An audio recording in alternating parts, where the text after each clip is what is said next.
Imagine waking up from a nightmare so vivid, so gut-wrenching, that it feels like it's still happening. That's where we meet Kate Coleman, sweating, trembling, and staring at a jagged scar on her abdomen after a dream that thrusts us into her darkest fears. Orphan begins with a visceral punch. Kate, heavily pregnant, is wheeled into a hospital delivery room, blood trailing behind her like a sinister omen. Her husband, John, is nowhere to be found as the doctor slices into her without anesthesia, delivering a stillborn baby she swears she heard cry. And then, snap, she's awake. The nightmare is over, but the scars, both physical and emotional, linger. This isn't just a horror movie, it's a descent into a fractured family's unraveling. And trust me, you won't look away. Kate's life is a tightrope walk over an abyss of grief and temptation. After that haunting dream, she pops an antidepressant and crawls back into bed beside John, a man who seems supportive but distant. The next morning, she spills her soul to her therapist, Dr. Browning, revealing the couple's plan to adopt, a chance to heal after losing their baby, Jessica. But Kate is fighting demons. She admits she nearly walked into a liquor store, a nod to a past she's desperate to leave behind. Dr. Browning assures her she's strong enough to be a mother again, and for a moment, we believe it. The Coleman family is introduced in layers. Max, their sweet, deaf 5-year-old daughter, beams with pride over a drawing, communicating with Kate through sign language. Then there's Danny, their sullen preteen son, who barely acknowledges Kate. The household hums with tension. Banging noises outside reveal Max practicing basketball, a moment of levity that turns tender when John helps her score a basket while Danny sulks off to play alone. That night, Kate reads Max a bittersweet bedtime story about baby Jessica's death, a tale that leaves Max wondering if her sister is an angel. It's a quiet scene, but it plants seeds of loss that will soon sprout into chaos. Cue the visit to St. Mariana's orphanage for girls, where Kate and John meet Esther, a 9-year-old with an old soul vibe, painting alone while humming an eerie tune. Her artwork is stunning yet unsettling. A smiling lioness dreams of lost cubs, a metaphor that hints at deeper layers. Esther's polite, mature demeanor wins John over instantly, and Kate finds herself charmed as well. Sister Abigail, the nun overseeing the adoption, notes Esther's quirks. Ribbons always tied around her neck and wrists, a princess-like air, but the Colemans are sold. They bring her home, and Max embraces her new sister with open arms, while Danny bristles at her odd Victorian-era dresses and unnerving composure.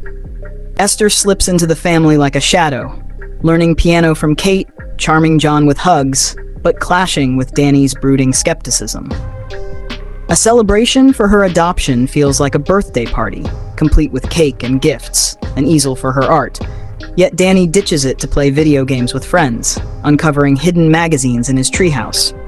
Meanwhile, Kate spots Esther and Max sledding over an icy pond, a reckless act that sends her sprinting outside in a panic, foreshadowing the danger lurking beneath Esther's innocent facade. The cracks in Esther's mask begin to show. At school, she's bullied for her Bible and ribbons, erupting into a feral scream that unnerves everyone, especially Danny. At home, Kate finds a hidden photo of a man in Esther's drawer while she sings, an oddity that Esther brushes off with a cold stare. Then at the park, Esther pushes a girl named Brenda off a slide, breaking her ankle, and blackmails Max into silence. The lie at dinner, she slipped, fools John and Kate, but Danny's outburst, "She's not my sister," lands him in timeout, his treehouse locked as punishment. Sister Abigail's visit after Brenda's accident sets off alarm bells. Esther, overhearing the nun's concerns, enlists Max to stop her, leading to a chilling sequence where Esther hammers Sister Abigail to death by a bridge, forcing Max to help hide the body.